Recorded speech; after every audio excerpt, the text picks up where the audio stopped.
Assalamualaikum guys. Jumpa lagi dalam video share ilmu tentang saham untuk video part 2. Yang video part 1 hari tu kita ada buat macam pengenalan sikit lah. So hari ni kita naik sekolah tadika. Jadi untuk hari ni, video yang hari ni kita akan berbicara tentang apa itu saham. Ramai orang tanya apa itu saham. Saya pun dulu tak berapa faham, tak berani nak cuba dalam bidang trade ni. Saya tak faham apa definisi, saya tak faham untuk tengok sekeliling kita, untuk kita kaitkan dengan pembelian saham. Dan bila kos barangan meningkat, saya mengeluh macam orang lain juga mengeluh. Dan saya pun tak berapa pandai nak bezakan perniagaan saham dengan perniagaan yang biasa macam kedai apa semua tu kan. Dan kita juga dalam video ni kita boleh share ilmu tentang kelebihan melabur saham dan apakah langkah-langkah pertama untuk kita beli saham. Kalau orang sekarang sebut main saham lah. Dan kita akan simpulkanlah untuk sekolah tadika hari ni sebelum kita naik ke darjah 1 untuk video akan datang. Jadi bolehlah kita teruskan Okey, seperti orang lain, saya dulu pun tak berapa faham apa itu saham. Dan saya selalu bertanya-tanya adakah saham itu hanya untuk orang kaya sahaja. Dan saya selalu dimomokkan saham tu selalu akan rugi. Sebagai orang biasa macam saya fikir saya tidak layak untuk bermain saham. Jadi sebenarnya andaian saya sebelum ni adalah salah, tidak betul. Saham bukan orang kaya je boleh beli. Kita orang marhain ni yang termasuk dalam golongan asnaf ni pun sebenarnya layak membeli. Sebab banyak saham-saham dalam bursa sana, kaunter yang register, ada saham yang bernilai 10 sen sehinggalah berpuluh-puluh ringgit dekat Malaysia ni. Kita main yang di bursa Malaysia pun dah cukup banyak dah company, beratus-ratus, beribu tu mungkin tak lah, beratus-ratus company yang ada dalam bursa saham tersenarai yang boleh kita pilih. Kalau kita tak mampu beli yang berpuluh-puluh ringgit, kita masih boleh beli yang berharga 10 sen, 20 sen, 30 sen. Dan itulah permulaan saya dahulu masa saya mula bermain saham. Saya cari kaunter-kaunter yang harga saham seunit dia rendah. Jadi saya tidak perlukan modal yang banyak. Dan rugi. Okey, dalam berniaga, kita berniaga apa pun sebenarnya kita boleh rugi, kita boleh untung. Tak semestinya kita berniaga kita akan sentiasa untung dan kita sentiasa rugi. Sebagai contoh, macam kita berniaga burger, mungkin ada hari yang kita akan untung, tapi bila hujan mungkin kita tak dapat jual dengan banyak, sedangkan bahan-bahan kita dah sediakan dengan banyak. So hari tu mungkin kita akan rugi, tapi besok mungkin kita akan untung semula. So macam itulah juga bermain saham. Ada hari kita rugi, ada hari kita untung. Jadi kita belajar ni, kita nak tengok macam mana kita nak kurangkan kerugian kita dan kita nak cuba tambah, besarkan margin untuk keuntungan kita. So untuk permulaan, saya boleh cerita sedikit tentang definisi saham. Saham ni maksudnya ialah satu pegangan hak milik lah, sesuatu syarikat dalam bentuk equity. Kalau saya nak elaborate pun mungkin saya boleh elaborate sikit. Sebagai contoh, kalau kita nak buka satu syarikat tu, mungkin kita perlukan modal. So mungkin kalau modal 1,000 atau 2,000, mungkin kita boleh keluarkan modal kita sendiri. Dan kalau mungkin perniagaan tu satu yang perlukan modal yang lebih besar, contohnya macam nak buka syarikat construction, mungkin perlukan modal mungkin 500,000. So kita mungkin akan berkongsi di antara 3 atau 4 orang sahabat kita, seorang keluarkan beberapa ratus ribu. Itu adalah contoh equity saham lah, mengikut percentage masing-masing lah. So dari segi pemilikan ni kita boleh dimiliki secara private macam contoh yang saya bagi tahu tadi, ataupun kita boleh jadikan saham ni secara public. Itu yang berhad lah. Yang syarikat berhad ni yang kita boleh beli di bursa saham dengan nilai-nilai yang tertentu ikut harga pasaran semasa lah. 10 sen, 20 sen sehingga berpuluh-puluh ringgit ada dekat Malaysia ni. Saya akan sharekan contoh-contoh tu untuk video-video yang akan datang. Jadi teruskan bersama-sama dengan saya untuk mempelajari dan sama-sama berkongsi ilmu. So saya tadi dah sebut tentang pemilikan secara private ataupun public. So private ni contohnya macam Sedia Berhad lah. Mungkin dikongsi oleh 2 atau lebih rakan kongsi, masing-masing keluarkan modal, dan di situ kita akan tahu berapa percentage pegangan saham atau equity kita dalam syarikat tu. Dan untuk saham yang boleh dimiliki oleh sesiapa sahaja, tu yang kita panggil berhad lah. Macam contoh saham Nestle, harga dia pun sekarang sangat tinggi, lebih daripada RM20, boleh semak. Dia dimiliki oleh beberapa shareholders dan sebahagian daripada sahamnya dibuka kepada orang awam seperti kita. So kita boleh belilah saham-saham company macam ni, macam contohnya Nestle. Okay, so macam tadi saya dah sebut, banyak sangat saham dalam bursa Malaysia ni. So pilih sajalah yang mana bersesuaian dengan kita punya keuangan. Jadi jangan risau, tidak perlu jadi kaya untuk bermula bermain saham. Dan bagaimana kita nak relatekan masalah sekeliling kita ni untuk kita relatekan dengan saham lah. Contohnya macam kita perhati sekeliling kita kan, sebenarnya kita setiap hari pun akan isi minyak. Bagi mereka yang ada motor ke, ada kereta ke, kita tetap akan bayar bil elektrik. Masing-masing pun ada bil Astro, ada bil internet, dan kita mungkin ada beli kereta Proton ataupun Pro 2. So syarikat ni macam contoh kita isi minyak Petronas, Petron ni dua-dua pun ada dekat Malaysia punya pemilikan. Bil elektrik TMD semua orang pun bayar.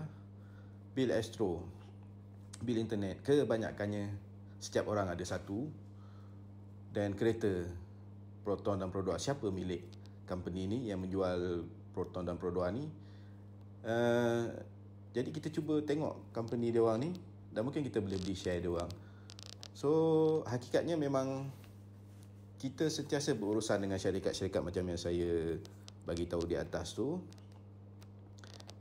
Apa kata kalau kita dah menjadi pelanggan ni, tak salah kalau kita boleh menjadi rakan kongsi mereka. Tak banyak, mungkin sedikit kita boleh jadi rakan kongsi, dan bila ada untung kita boleh jual, dan di situlah kita punya pendapatan.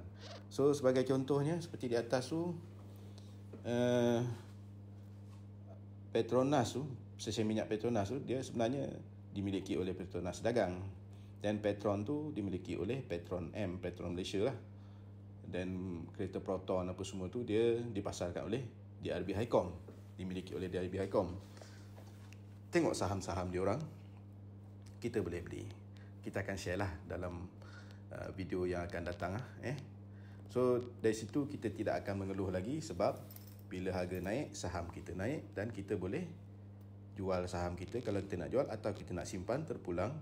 Daripada keuntungan tu kita boleh gunakan untuk kegunaan yang lain.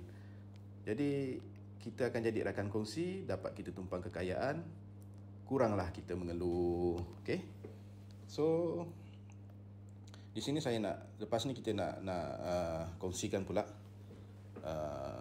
beza saham dengan perniagaan biasa. So kalau kita tengok perniagaan biasa ni, mungkin tak cantik tulisan saya ni, tapi mungkin boleh sama-sama belajar. Saya pun masih belajar. Okey, untuk perniagaan biasa ni contohnya kedai makan Ahmad lah. Saya dah siap-siap akan buat ni supaya senang untuk kita share kefahaman saya kepada rakan-rakan di luar. Okey, kalau kedai makan Ahmad ni mungkin dimiliki oleh Ahmad seorang. So pelanggan dia setiap hari ada orang keluar masuk, itu pelanggan lah. Mungkin saya letak nama pelanggan yang hari tu yang pertama masuk ialah Ali lah. Dia akan membeli makanan ataupun minuman atau apa saja yang dijual dalam tu. Di situlah Ahmad akan mendapat keuntungan, tapi Ali tidak dapat keuntungan lah. Ali akan dapat kenyang sahaja. Jadi syarikat macam ni biasanya dimodalkan oleh Ahmad sendiri. Mungkin dia berkongsi, tak mustahil dia mungkin ada seorang dua lagi untuk berkongsi membuat syarikat tersebut, kedai makan tersebut. Dan untung rugi itu memang Ahmad sajalah yang akan tanggung. Kedai itu untung, dia akan untung seorang diri. Bila rugi, dia juga yang akan tanggung sendirilah. So Ali ni tidak dapat sama-sama memiliki keuntungan ataupun kerugian yang dimiliki oleh Ahmad. So macam mana kalau kita nak berurusan dengan satu syarikat tu, dalam masa kita dapat membeli dan kita mendapat keuntungan daripada kita punya saham. So itu yang bila kita boleh contohkan pada company ataupun syarikat A lah. Saya namakan syarikat A ni supaya saya tidak refer mana-mana syarikat. So boleh tengok dekat gambar rajah ni, ada Ali, ada Raju, dan syarikat ni kita namakan dia syarikat A. Kemudian ada lagi satu Lim, dan ada nama Ahmad lah. Dekat sini ada 4 nama. Kita teruskan menonton supaya kita boleh tengok apa maksud gambar rajah yang saya buat ni. Tapi sebelum tu saya nak tukar color pen saya dulu. Okey, untuk sebagai contoh syarikat A ni katalah dia menjual barang-barang elektrik. Saya andaikan barang elektrik sebab sekarang ni musim panas, ramai orang sibuk membeli aircon. Kalau 2 bulan lepas musim hujan, baju susah kering, banyak orang pula beli dryer baju supaya baju yang dibasuh tu boleh cepat kering, tak perlu nak sidai. Okey, katalah syarikat A ni, Ahmad dia pergi beli barang elektrik ni, contoh dia beli TV lah. Sekarang ni satu rumah mungkin ada 2 TV, atau mungkin ada 3 kat dapur, satu ruang tamu atas, satu ruang tamu bawah satu. So ada 3 TV. Jadi Ahmad ni dia beli kat syarikat A ni, mungkin 1 unit TV, dan dia rasa macam syarikat A ni bagus. After sale dia apa semua, warranty dia bagus. So dia recommend kawan-kawan. Jadi perniagaan syarikat A ni sebenarnya akan berkembang. Tapi selagi kita tidak menjadi shareholder ataupun rakan kongsi, kita tak akan dapat apa-apa untung lah. Mungkin kita dapat tengok TV dan dapat servis yang baik daripada syarikat A lah. Jadi sebenarnya syarikat A ni diasaskan oleh Ali lah. Saya andaikan Ali yang mengasaskan syarikat ni. Kemudian Ali ni bila perniagaan dia dah berkembang, ramai orang dah membeli sampai dia tak cukup tempat untuk simpan stok apa semua. So dia rasa ingin kembangkan syarikat tu. Cuma dia tidak cukup modal, sebab nak kembangkan satu syarikat ni memang perlukan modal yang sangat besar dari segi mungkin gudang, showroom atau apa sahaja modal-modal yang perlukan. Mungkin dia perlukan lori untuk hantar kan. Dan bila Ali ni ada keinginan untuk kembangkan syarikat ni, dia pun berjumpa dengan Raju dengan Lim ni. So ini yang tadi saya letak nama Raju dengan Lim ni. So dia ajak Raju dengan Lim ni untuk sumbang modal. Dan bila sumbang modal ni akan bertambah lah modal pusing syarikat A ni tadi yang dimiliki pada mulanya oleh Ali. Jadi untuk sebagai balasan ni, sebahagian pemilikan tu dalam bentuk saham dari syarikat A ni dia akan serahkan kepada Raju dan Lim. So ini contoh saham Sdn Bhd lah. Rakan kongsi hanya 3 orang sahaja. Jadi keuntungan dan kerugian mereka bertiga akan tanggung rugi dan juga untung. So jika dia nak besarkan lagi syarikat ni, ini tadi saya cerita Sdn Bhd ni, bila dia nak besarkan lagi, so dia perlukan lebih ramai rakan kongsi. Jadi mungkin dia akan buka kepada orang awam. Jadilah company ni sebagai syarikat ini sebagai company berhad, yang mana dia akan register di bursa saham apa semua. Nanti boleh baca di mana-mana apa itu IPO, bagaimana dia nak registerkan saham tu supaya orang awam boleh beli. Mungkin boleh dibeli oleh orang-orang biasa lah. So jadilah syarikat ini berhad. Siapa-siapa sahaja pun boleh beli saham tersebut mengikut saiz yang diorang dah allocatekan lah. Mungkin tak semua diorang buka untuk pasaran awam, untuk semua penduduk Malaysia atau penduduk dunia mana pun. Jadi itu yang akan ada supply dan demand lah. Okay, kita akan teruskan kefahaman kita tentang tu untuk video-video akan datang. Mungkin kita boleh kongsi ataupun tinggalkan komen dekat bawah. Saya akan cuba buat video-video yang berdasarkan apa yang dikomen dekat dalam komen. So, kelebihannya melabur saham sendiri ni, saya boleh katakan kita boleh memilih sendiri dengan teliti saham mana yang kita nak beli, syarikat apa yang kita nak beli, dan dia patuh syariah atau tidak. Ini untuk mereka yang beragama Islam lah. Kita kena pilih lah yang kalau boleh, bukan kalau boleh lah, mestilah pilih yang patuh syariah. Jangan labur pada syarikat-syarikat yang tidak patuh syariah. Banyak syarikat yang patuh syariah ni, terlalu banyak. Kita nak ikut semua, nak beli semua pun memang kita tak mampu.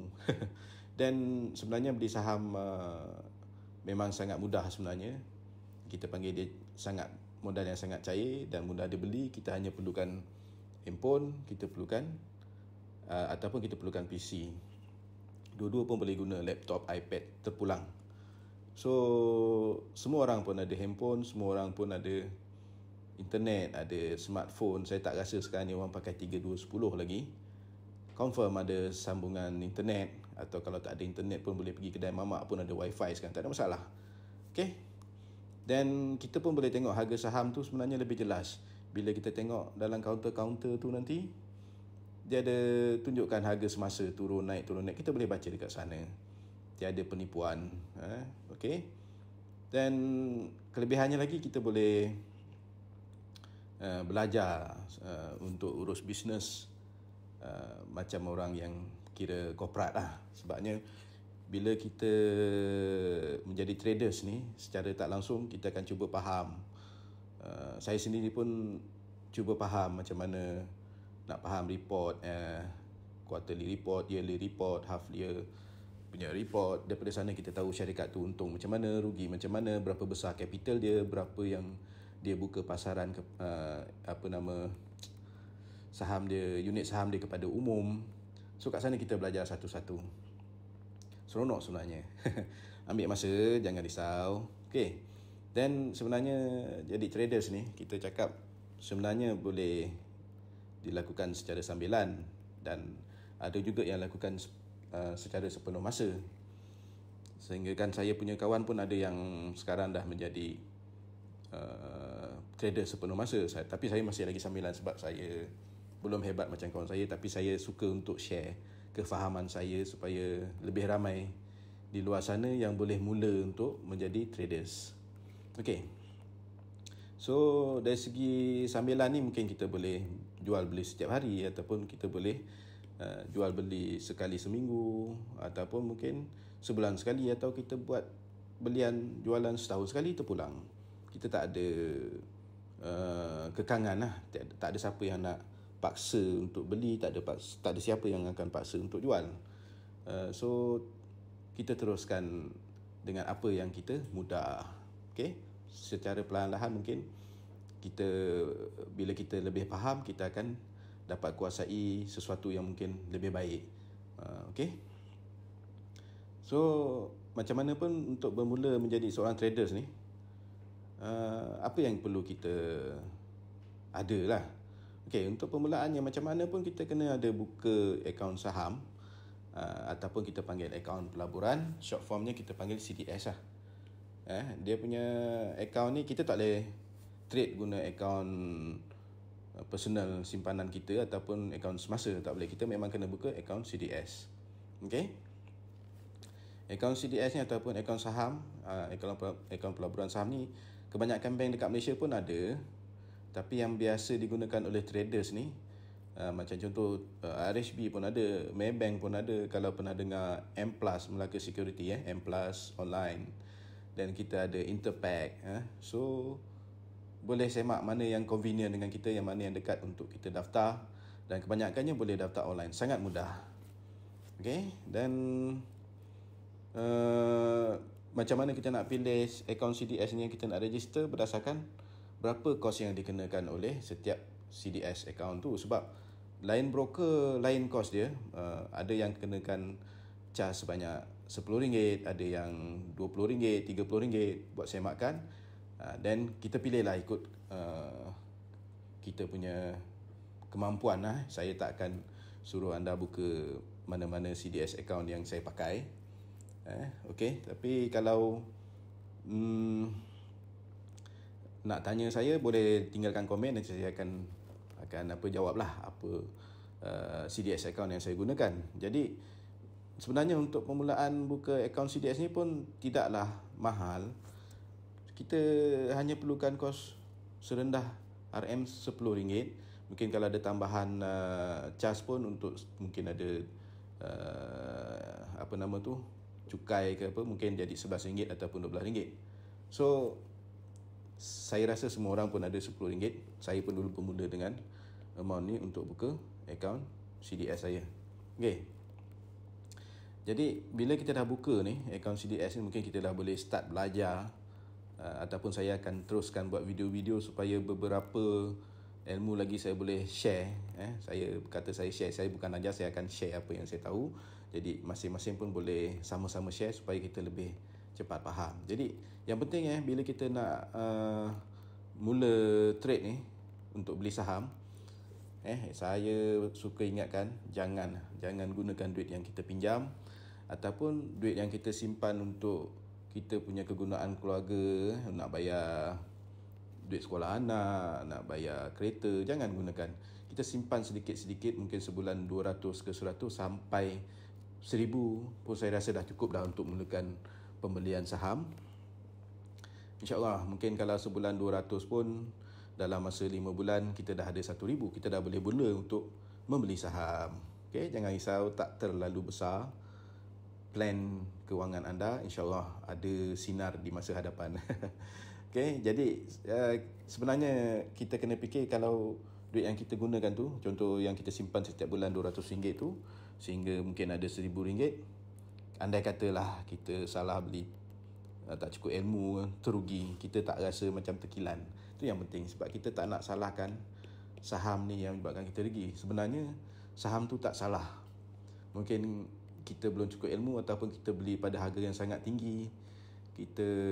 Kesilapan kita sendiri, kita tak buat analisa yang betul. So, itu pentingnya ilmu untuk berniaga. Apa-apa perniagaan pun, Wak kalau kita nak berniaga burger pun kita kena ada ilmu. Ilmu menggoreng, ilmu memotong, ilmu muka kena senyum, macam-macam.